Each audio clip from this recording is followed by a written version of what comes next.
Sungguh-sungguh Allah sangat ridho ketika seorang hamba itu makan ketika sesuap nasi dia muji Allah, ketika minum seteguk nasi dia muji Allah. Itu kalau orang diridhoni Allah itu wali betul. Itu untuk jadi wali itu gampang, kamu makan ridho, kamu nginjak buminya Allah ridho seneng, kamu hidup keseharian aman seneng. Nah ini supaya sampean kita semua ngaji betapa panduan Rasulullah untuk menggapai ridho Allah itu banyak yang keseharian sekali. Saking kesehariannya banyak dalam hadis dan itu sahih. Nabi menyebut hal-hal yang keseharian. Hatta ma tas'alu fi imra'atika, kamu punya uang kemudian istri kamu bisa makan itu ibadah. Bahkan sebagian ibadah itu dicontohkan Nabi yang akhirnya diprotes sahabat. Yaitu wa fi buti ahadikum sedekah, kamu menggauli istri kamu itu ya sedekah. Sampai sahabat bilang yang benar ya Rasulullah. Ayati ahaduna syahwatahu wa huwa lahu ajrun. Masa urusan biologis, urusan syahwat kemudian dia dapat pahala. Nabi menjawab, alai salawadu'aha fi haramin akana alaihi wisrun. Bagaimana kalau dia meletakkan ke yang tidak benar itu kan dosa.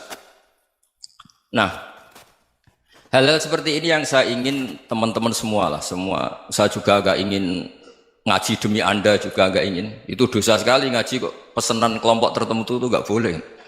Islam itu untuk semua. Jadi ya cuma karena di depan saya jenengan ya seakan-akan jenengan korbannya. Itu ada ilmunya dalam usul fikih itu. Jadi orang itu harus ngaji usul fikih. Nama yang disebut, mungkin Mas Sufyan masih ingat zaman ngaji usul fikih. Nama yang disebut itu tidak jaminan sebagai prioritas perintah. Jadi misalnya gini, kebetulan yang di depan Nabi itu Abu Dzar. Nabi ya bilang, ya Abu Dzarin ini uhibbuka misalnya, atau ya Mu'ad ini uhibbuka, atau ya Abu Hurairah ini uhibbuka misalnya. Banyaklah riwayat yang Nabi nyebut ya Abu Dzarin, ya Mu'ad, ya Abu Hurairah. Kemudian misalnya Nabi meneruskan khitab, ini uhibbuka, saya mencintai kamu, fakul dubur sholatin, atau sebagian riwayat disebut falatadaan la dubura kulli sholatin, Allahumma inni ala dzikrika wa syukrika wa husni ibadatik. Saya mencintai kamu, siapa saja, Mu'ad bisa, Abu Dzar bisa siapa. Saya mencintai kamu, mohon kalau habis sholat kamu jangan lupa wiridan Allahumma a'inni ala dzikrika wa syukrika wa husni ibadatik. Ya Allah, tolong kami permudah supaya mudah ingat Engkau. Anda tidak bisa mentang-mentang, wong nama saya Parmin, nama saya Purnomo, itu yang diperintahkan Mu'ad misalnya. Jadi yang disebut satu, tapi khitab itu untuk siapa saja. Saya teruskan ya. Jadi saya mohon semua kita melakukan kebaikan itu, kalau dalam kaidah fikih disebut al yakin la yuzalu bisyak. Banyak kebaikan yang kebenarannya itu 100%. Tidak punya efek samping ke pihak lain, ke kelompok lain, ke komunitas lain. Itu tadi misalnya Anda makan, dan itu murah sekali, hanya butuh satu piring. Setiap punyaan kamu muji Allah, setiap minum kamu muji Allah. Itu redaksinya Rasulullah SAW disebut Allah sangat ridho ketika seorang hamba makan, kemudian dia memuji Allah. Atau minum, kemudian dia muji Allah. Logikanya gampang, negara seperti ini yang kamu harapkan bentuknya kayak apa, mertua, ipar, komunitas, tetangga, itu nyata terjadi itu kan belum pasti. Sementara yang mesti terjadi adalah kamu butuh makan, kalau tidak mati. Butuh minum, kalau tidak mati. Butuh bumi yang nyaman ditempati, kalau tidak kita juga mati. Sebab itu Allah kalau menyebut nikmatnya itu hal-hal yang keseharian. Alladzi at'amahum min ju'. Allah itu siapa?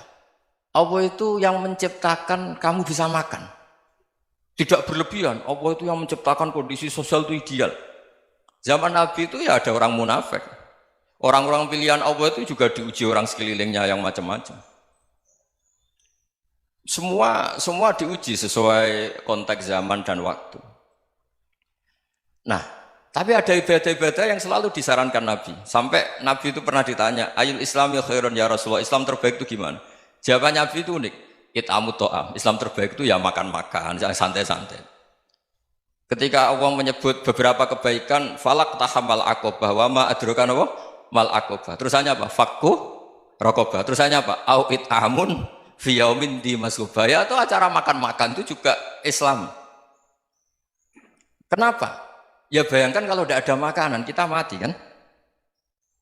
Kondisi sosial tidak ideal itu Anda masih gak apa-apa, tapi kalau Anda tidak makan, Anda tidak minum, Kamu punya istri cerewet masih bisa hidup, punya mertua cerewet masih bisa hidup. Tapi kalau tidak makan bisa mati. Berarti penting mana istri sama makan?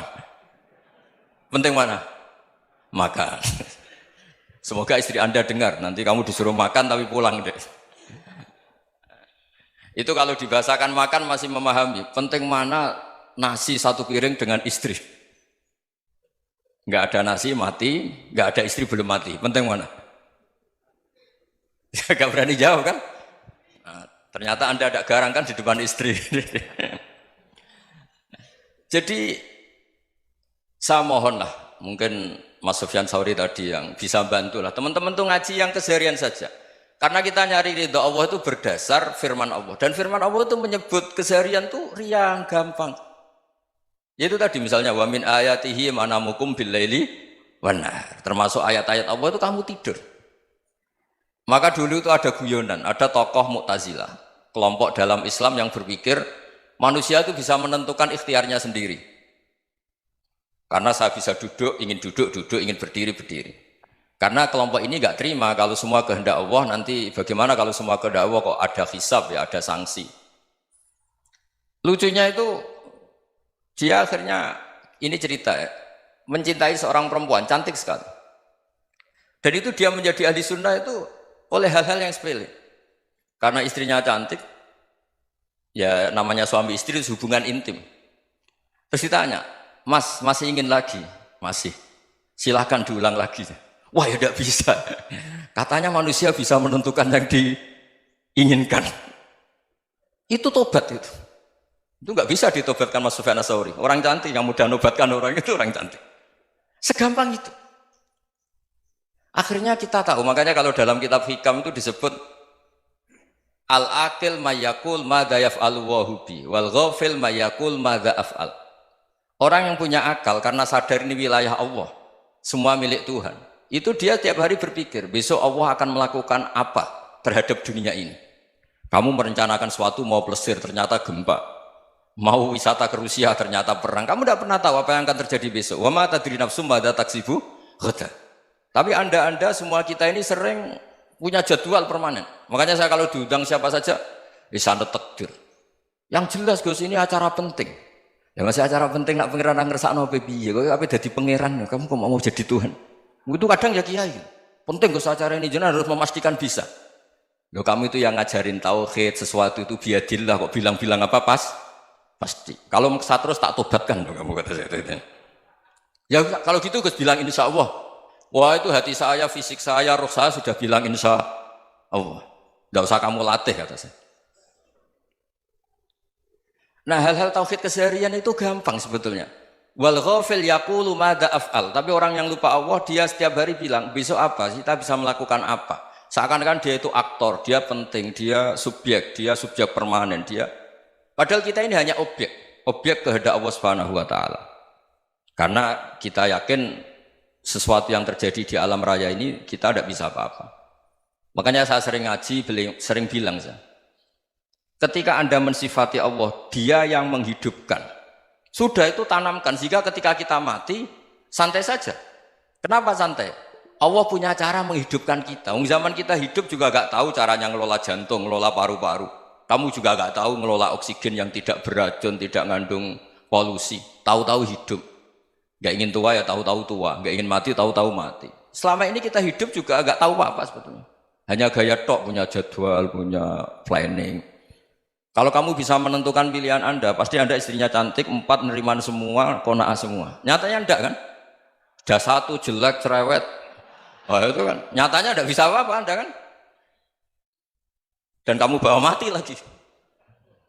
Itu kan istri Anda juga gitu, punya keinginan, punya suami yang ganteng, yang jabat, yang riman, yang enggak poligami. Ya enggak kesampaian juga. Kalau kita ngitung tingkat kegagalan kita itu gagal terus. Ya kan? Nah, terus ingat Allah, madza yaf'alu wa hubi. Orang yang punya akal selalu berpikir Allah itu menghendaki apa terhadap saya. Lalu sama-sama orang ngelihat orang yang serius, itu kata Anda itu pemikir berat, serius, senang punya tokoh yang merengut karena kamu anggap serius. Tapi sebagian orang anggap orang yang serius itu wong merengut, wong masam, wong muka kok ditekuk. Jadi sama itu hati ya muqallibal qulub tsabbit qalbi ala dinik, karena kita nggak tahu cara berpikir kita tentang orang lain, tentang sekeliling kita. Misalnya kita orang baik yang jenis ngrumat fakir miskin. Ada orang bangun masjid mewah itu janggal. Apa artinya masjid mewah kalau banyak orang kelaparan? Tapi kalau yang jenis pendidikan apa artinya masjid mewah kalau tidak bisa ngaji? Nanti yang jenis infrastruktur apa artinya ini kalau semuanya punya sudut pandang yang berbeda-beda. Dan Islam mengapresiasi semua kebaikan. Tapi katakan semua kebaikan itu adalah kehendak Allah Subhanahu wa taala. Karena apapun baik Anda itu pakai fasilitas yang diberikan oleh Allah Subhanahu wa taala. Sehingga ini yang disebut kulillah tsumadarhum fi khawdihim yal'abun. Ya kembali tadi ke tema-tema bahwa keseharian Anda ini sudah Islami. Saat Anda tidak bisa melakukan apa saja. Saya sering ada jenazah, biasanya kalau tetangga meninggal saya sering disuruh ngelepas. Saya bilang orang ini baik. Karena sering ngelamun di rumah, sering nganggur di rumah. Ditanya sama anaknya, kenapa Gus nganggur baik? Ya kalau dia nganggur artinya juga agak berbuat sesuatu yang maksiat kan? Ya kan? Orang nganggur di rumahnya ya tidak bunuh orang, tidak maling, tidak korupsi, ya namanya nganggur di rumah. Lah cuma istri cara pandang nganggur gak menghasilkan uang itu. Tapi juga gak menghasilkan kriminal kan? Jadi sebenarnya Islam itu makanya kalau sampai ngaji usul fikih itu ada kitab usul fikih namanya Lubul Usul, itu terkenal sekali di pesantren itu. Itu kalau ngapresiasi keseharian itu luar biasa. Izma min mubahin illa wa yatahaqqaqu bihi tarku haramimma. Karena keseharian yang mubah saat Anda lakukan itu ada kehebatan yang luar biasa, yaitu meninggalkan haram. Makanya dulu banyak orang-orang alim ketemu temannya itu guyon sampai semalaman. Itu biasanya yang semangat Islam itu kiai kok tidak tahajud, kiai kok tidak witir. Orang yang sedang mapan uangnya banyak, malam itu tidak kelayaban itu sudah luar biasa. Melawan nafsu supaya tidak maksiat itu sudah luar biasa. Supaya lupa guyon sama temannya semalaman sampai subuh. Gejolak-gejolokan kenang zaman miskin, zaman kuliah nggak jelas, zaman apa.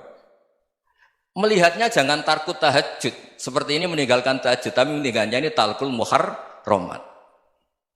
Jadi kayak apa hebatnya? Sehingga Imam Ghazali punya riwayat yang agak unik. Hatta takuna ibadatu akhiri hadil ummah iku an-naum. Sehingga suatu saat ibadah terbaik umat ini itu tidur. Itu kan riwayat kontroversi. Ketika Imam Ghazali tanya, kenapa iya? Kenapa kamu mulai keluar dari rumah itu sudah banyak maksiat? Melihat perempuan yang enggak mahram, melihat fenomena. Tapi kalau kamu tidur itu enggak melihat apa-apa. Tapi juga kamu jangan nganggap tidur itu ibadah betul. Saatnya melakukan fardu ain malah masih tidur. Tapi itu sudut pandang yang menjadikan kita Islam itu gampang. Jadi saat Anda tidak bisa aktivitas apa-apa, misalnya ada beberapa orang yang lumpuh. Lumpuh itu memang nggak bisa Jumatan, nggak bisa ibadah, tapi dia juga nggak bisa maksiat. Tidur itu memang Anda saat itu tidak bisa tahajud, tidak bisa witir, tapi saat itu ada zina, ada maling, tidak gosipkan orang, tidak bully orang, tidak menanamkan kebencian, tidak hasud. Sehingga tidur menurut Allah Ta'ala wa min ayatihi manamukum billaili apa? Wan-nahar. Karena di tidur itu selain ada unsur istirahat, jaga kestamina, juga ada unsur meninggalkan beberapa keburukan. Nah saya mohon ibadah yang keseharian ini kita jaga. Supaya kita semua baca ayat itu fasih. Fasih itu tertanam di hati. Allah itu siapa? Alladzi at'amahum min ju'i wa amanahum min khauf. Dan Allah kalau cerita di Quran itu anna sababnal ma'a sabba thumma syaqqaqnal ardha wa syaqqa fa ambatna fiha habba wa inaba wa qadba wa zaituna wa nakhla wa hadaika hulba. Kamu tahu saya ini siapa kata Allah? Saya ini adalah Tuhan yang menurunkan air, kemudian ada tanaman banyak. Habba wa inaba wa qadba, ada zaitun, ada tin, kalau orang Jawa mungkin ada tela, ada padi, ada mangga, ada pisang. Sudah. Wa inaba wa zaituna wa nakhla wa hadaika hulba, ada perkebunan yang lebat. Tujuannya apa? Mata Allahkum, silahkan kamu pakai, kamu nikmati. Tapi karena kadang kita ini punya ide-ide besar. Tadi untuk syukur saja nunggu punya istri riman, rumah baik, tetangga baik, komunitas baik, semuanya baik baru syukur. Lama-lama nanti ada di surga, syukurnya nunggu surga paling kelas A. Itu sudah ada yang menghuni Rasulullah, kamu nggak boleh di situ. Masa untuk syukur saja? Repotnya Masya Allah. Jadi mohonlah Quran yang kalau Anda hafalkan juz sama itu kan ada ayat-ayat yang kayak tadi. Ya, fal yanzuril insanu ila ta'ami. Coba lihat Apa yang kamu makan ya? Dari mana? Dan untuk mempertahankan hidup kamu keseharian. Jadi jangan kira ibadah itu harus membentuk komunitas yang versi Anda. Ibadah itu harus yang hal yang mulu-mulu. Kesehariannya Anda alami. Loh ini saya tidak bikin-bikin. Saya ngaji bukan karena berdasar pesanan. Itu ayat yang saya baca kan betul ada ayatnya kan. Fal yang dzuril insanu ila tu'ami. Anna soba benal ma'ah soba. Thumma syaqaqnal ardo syaqqa. Fa'ambasna fiha habba wa inabau wa qodba wa zaitunau wa nakhla wa hadaika ghulba. Terusannya apa? Mata'al lakum. Silakan kamu nikmati. Mata itu silakan kamu nikmati. Ya kayak sampean dikasih hidangan ya makan. Ya sudah makan. Habis makan ya minum. Habis itu ngantuk ya tidur. Ya sudah normal-normal saja. Kayak apa indahnya Islam. Tapi Anda mencari Islam yang gimana lagi? Nah itu yang diajarkan guru-guru kita, diajarkan sanad kita sampai Wali Songo, sampai Rasulullah SAW. Bahwa pada akhirnya ada jihad, ada perang. Itu dulu memang perang, bukan membunuh. Beda. Dulu kita dijajah Belanda ya perang, dan itu normal karena kita dijajah. Jadi ketika orang lain ingin baik sama kita, wa in ahadum minal musyrikin astajaroka ya fajirhu hatta yasma'a kalam Allah. Kalau mereka ingin baik ya kita baik. Makanya ada istilah musta'man, mu'ahad. Kalau mereka ingin damai, berdampingan dengan kemajmukan ya itu yang lebih baik. Karena memang Islam menghormati proses perdamaian. Wa in janahu lis-salmi ya fajnah lah. Kalau ingin damai ya kita harus